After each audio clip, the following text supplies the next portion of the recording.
How's it going, guys? Back again for day 15 of our resolutions to reality video diary. It's gonna be another exhausting one. I'm tired.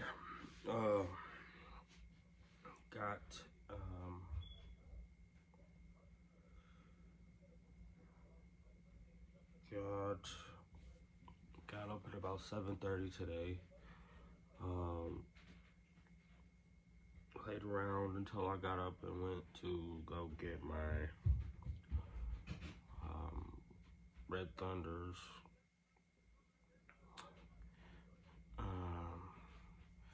Really excited about picking those up. That was a great investment. I see them probably up about $150 on that pair. And that's on release day, so that's a good sign because usually those shoes drop significantly on release day. But today's January the 15th. It's currently 11:23 at night, so I'm making this kind of late.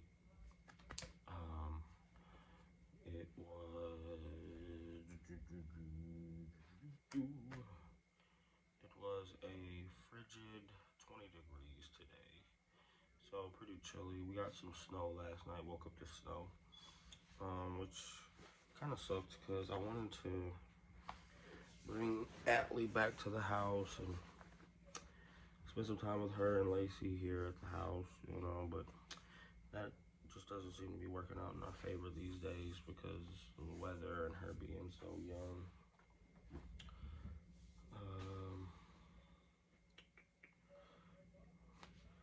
But I did go see her yesterday. I actually did my video yesterday at Lacey's parents' house because she needed to use the computer. And got my video done out there pretty easily, and got to spend some time with her and the kids, and saw John and Huddy, which made me feel a lot better because it's been a few days since I've seen them, and I miss them a lot. I miss Sissy too. But I do have Colin, Carter, and Brixton here with me, my big boys. They've been here with me today, so I feel like a tough guy, you know. I have to be a tough guy for them because, you know, those are my big boys. Carter was actually asking me to get into this video, but I'm sure that sounded nice initially, and now it probably doesn't sound as... I mean, it was a long drive. It's about an hour drive from her parents to here. But it's worth it to see them and spend time with them because, you know, I miss them a lot. But it's all for the best, you know. Overall, you know, I do see the progress coming along. I have noticed an increase in my analytics on YouTube, so I'm noticing that, you know, the consistency is paying off, which is exciting, and I'm happy about that. So I spent the day mostly lounging around, waiting to go get my shoes. Got my shoes, put a video up about, you know, our reviews coming soon, and tried them on, stashed them away, and just hung out at the house. Carter had been here since this morning, and Colin got here a little after I had got back from going to get the shoes. After I got the shoes, I actually went and picked up some food for me and my mom from Taco Bell, which was okay. It wasn't the best, but it got the job done. But after I got back, Colin showed up, and him and Carter played the game for a while upstairs in the playroom where I usually record my videos, which is why I'm down here recording now. But something that bothered me today was that they had been here for so long, and hadn't spoke to me. And I know that might sound super petty, but it bothered me a lot because it was like, I don't know if it was a respect thing or what, but it just felt like I didn't matter to them, you know, for them to be hanging out here and, you know, doing whatever they wanted and not feel the need to interact with me whatsoever. I mean, apparently they thought I was asleep, but I told them, I made it a point to tell them, like, you know, that's not okay. And even if I am asleep, I want them to make it a point to come and speak to me and talk to me when they first get here, because that stuff matters to me, you know. And I told them, like, I don't come to your house, just use your TV, go in your fridge, walk around, do whatever I want at your house without speaking to you, you know.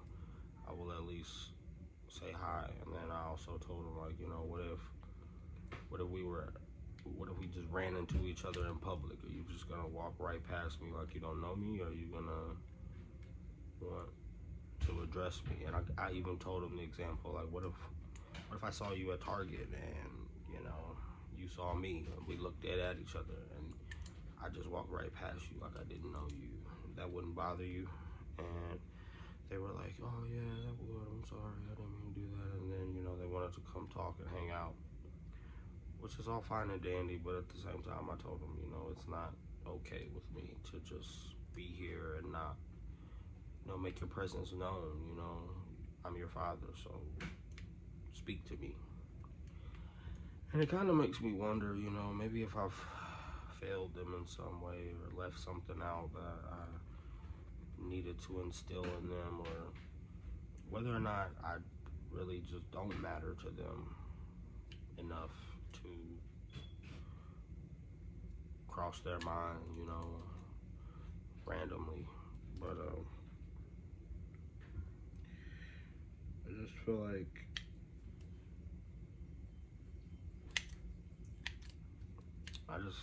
you know, I needed to tell them that, and I did. I hope they understand why, you know, because instinctually I don't feel like it's okay. Like, I don't feel like I would ever go into someone's house at any age and just hang out there without, you know, speaking to them or making my presence known, because I just wasn't raised like that. But it's a new day and age, you know, things are different. You know, I may have like a throwback mentality, but it's just how I am. So other than that, after we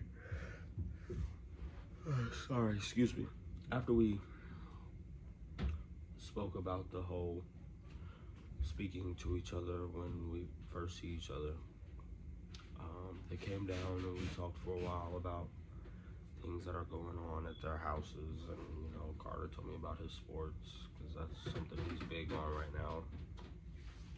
Colin told me about, you know, things going on between his mom and who she's with now, and how it affects him, and what bothers him, and what he's thinking about, what's on his mind a lot.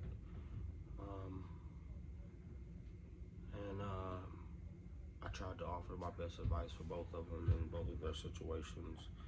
And after that, we just left and went to Walmart to get, you know, some food for cooking dinner, which we're not gonna end up eating dinner tonight because it's so late. And some pull-ups for Hudson. So then we went to Anderson and hung out with them for a while. And my mom finally got to meet Atlee. And we hung out there for a little while, let the kids play. And it was just a nice time, you know. We just hung out and spent time as a family. You know, the only person I was missing was Avery, and that hurts my feelings because I hate when there's one left out. You know, as a shepherd, you know, you don't leave one sheep behind. And I miss my baby girl. It's hard to do it with all of them at once, but it sucks when you're always thinking about the one that's missing. But it is what it is, you know. We have to be strong for each other. have to be supportive. We have to understand, you know, things aren't always going to be the way we want them to be, and that's okay. We're all works in progress.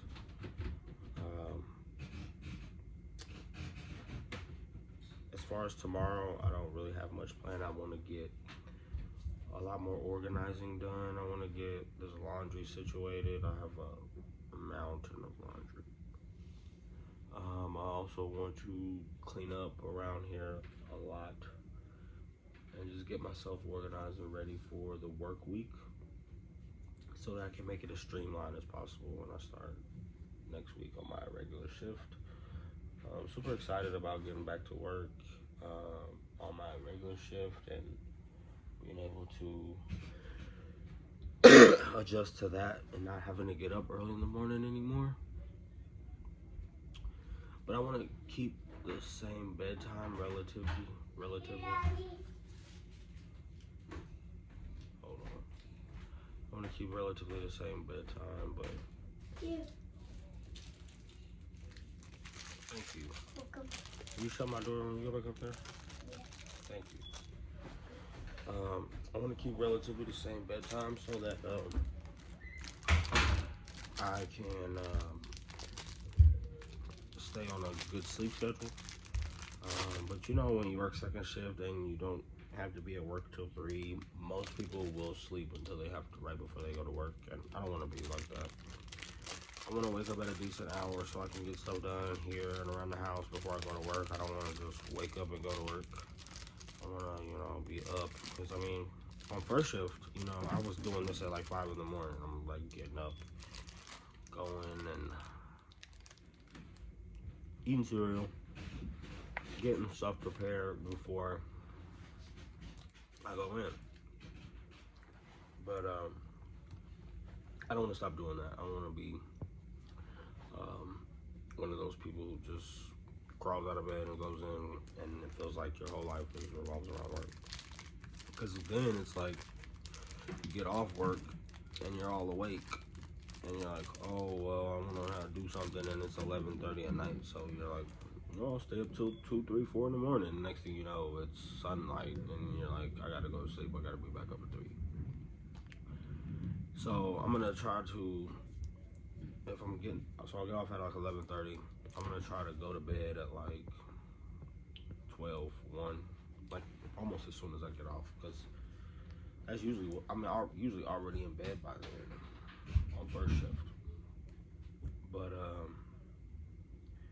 just trying to get, you know, a general idea of my rotation as far as sleep and stuff. And I don't want to cause myself to be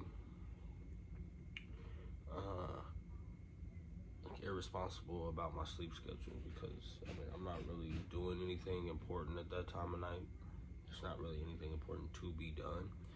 And if I want to get things done before I go in at 3, I need to have my sleep schedule down, because here lately I haven't been having really a lot of issues sleeping. I don't sleep very long because it's like I'm by myself and I'm used to sleeping with Lacey and John and Huddy. So sleeping by myself, I don't sleep very long. I sleep for about 4 hours, and I'm rested. You know, I'm fully rested. But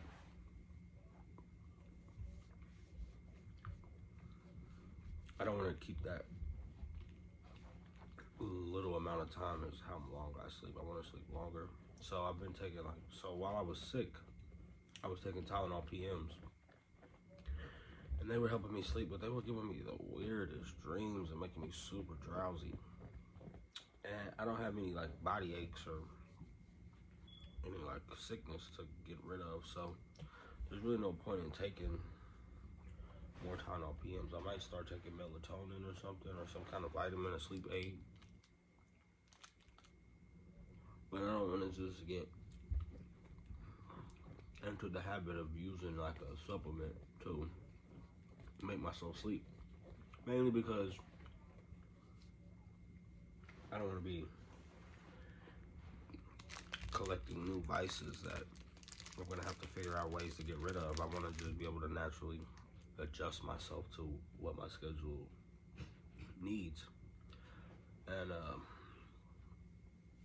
I think I'm positive that I'm capable. It's just, you know, a matter of, you know, the willpower and the discipline. But other than that, for the week, I think I have everything pretty much organized. I'm hoping that I can expect some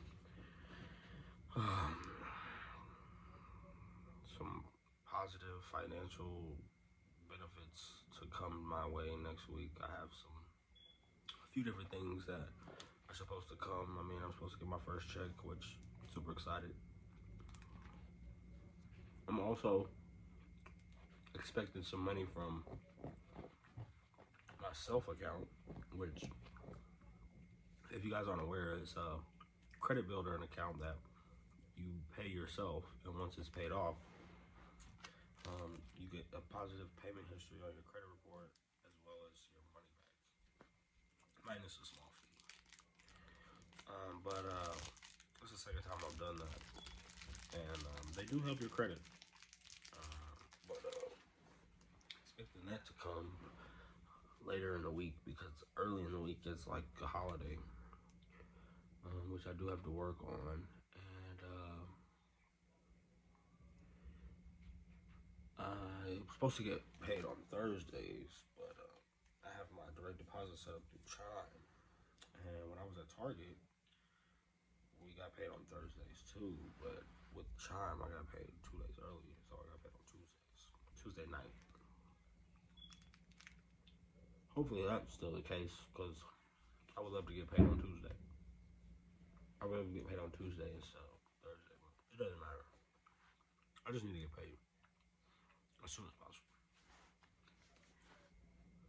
so I can stop stressing about all this other stuff. Because it's not that I'm really stressing about it. It's just like I'm losing my patience for, you know, having to rely on other people and all this other stuff. You know, the good stuff. But so those things are exciting about next week. So I'm super excited to get that started. I've been super excited last week about the shoes I got. And sorry, Lacey's. Lacey's texting me. Super excited about those shoes I got, and I'm super grateful to Lacey for the help she's given me to get a lot of different pairs of my shoes. She's super helpful. I don't know where I would be without her. But also right now it's like really tough for her, and like the separation has taken a huge toll on her. I feel like it's giving her insecurities a run for their money, and she's, you know, just in her own head, super deep, and I'm trying to help her stay out of it, but at the same time keep myself focused, which is super hard. But she definitely deserves, you know, my help, and she definitely has earned it. But this is super like redundant, because the issues are like a cycle.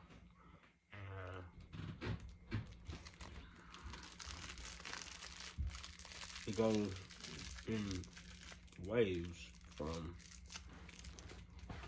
hormones. Like I will assume hormones from being pregnant, which I can't guarantee that's what causes it. But I don't assume that it's helping it very much. But I do try my best to make her aware of my support and offer as much insight on, you know, ways to keep herself focused. I've told her multiple times, you know, how she can go about trying to improve her, you know, negative thoughts. But, you know, there comes a point when, you know, you just have to let people figure stuff out on their own. And I don't want her to feel left out or alone in her struggle.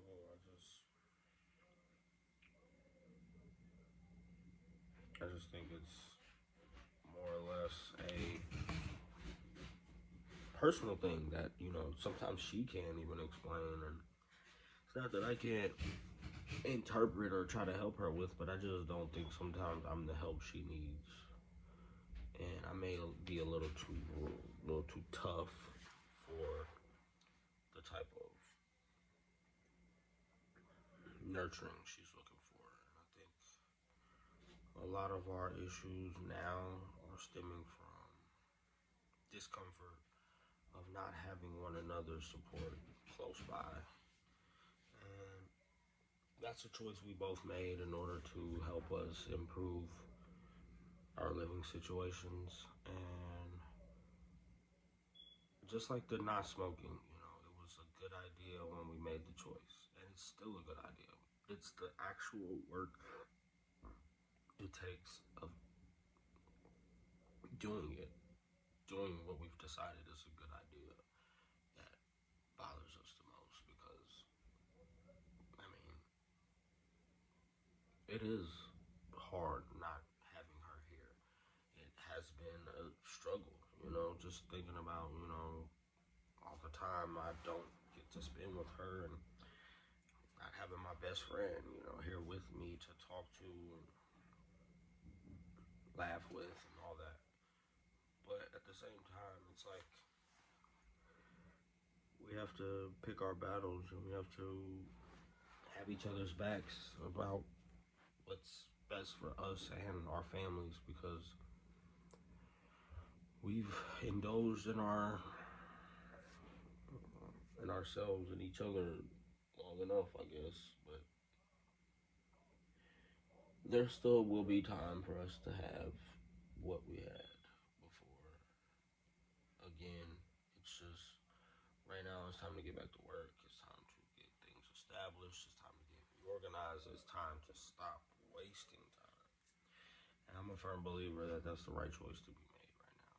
And I think she is too. I just feel like it's not as easy as quitting smoking and stopping doing things that we've made resolutions about. You know, initially I thought the quitting smoking was gonna be the hardest part, but like I had already assumed after the first week, it's kind of just like no big deal. Like I'm here on day 15 now, and I've literally could care less. Like it's nothing. Like, don't even think about it.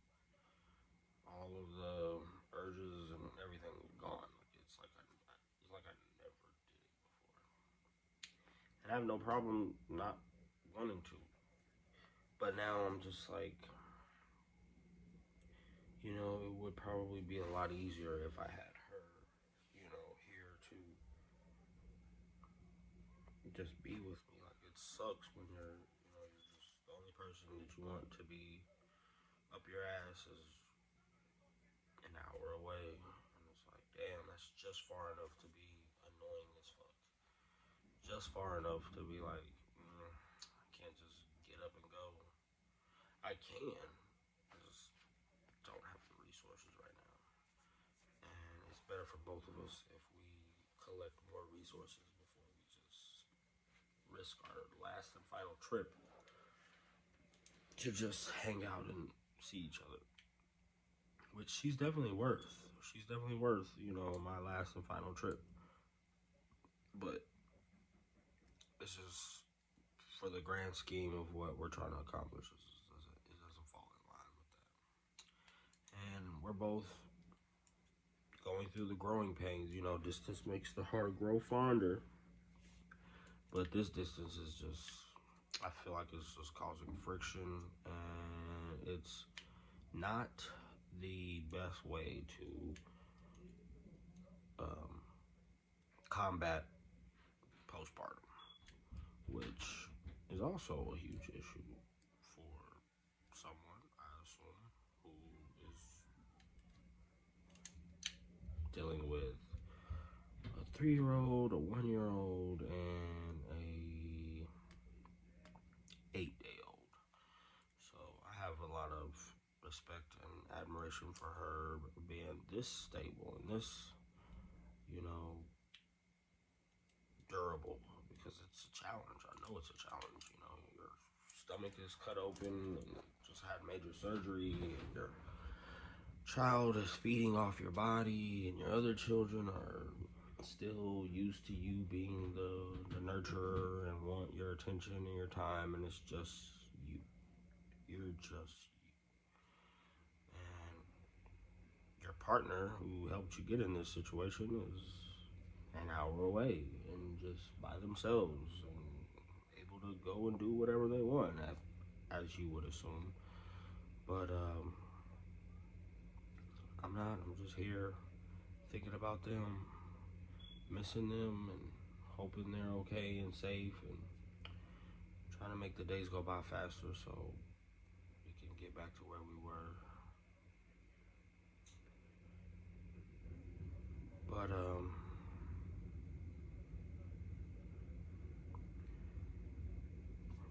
we gotta stick it out, you know, for the kids' sake, for our sake, and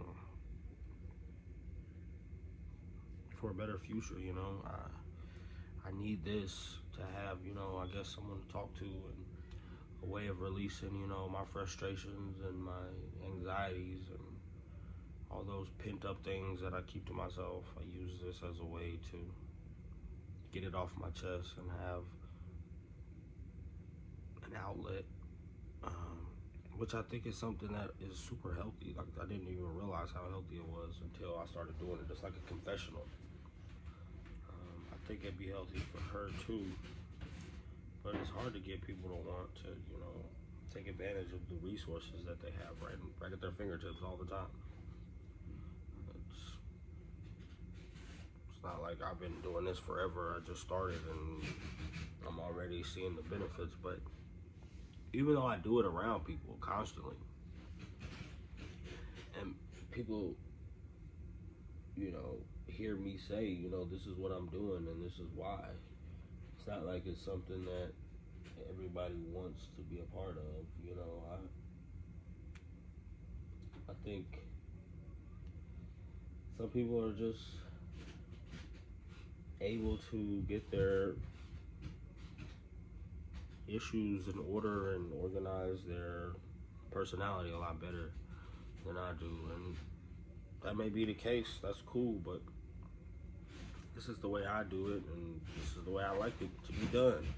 I like to share my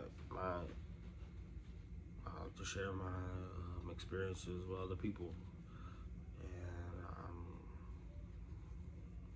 I'm not the most people-y person, but I do feel like there are people who can relate to what I'm going through and who would like to know my story or understand my struggles, and that can get a message from it, or learn something about, you know, themselves from the things that I go through in a weird way.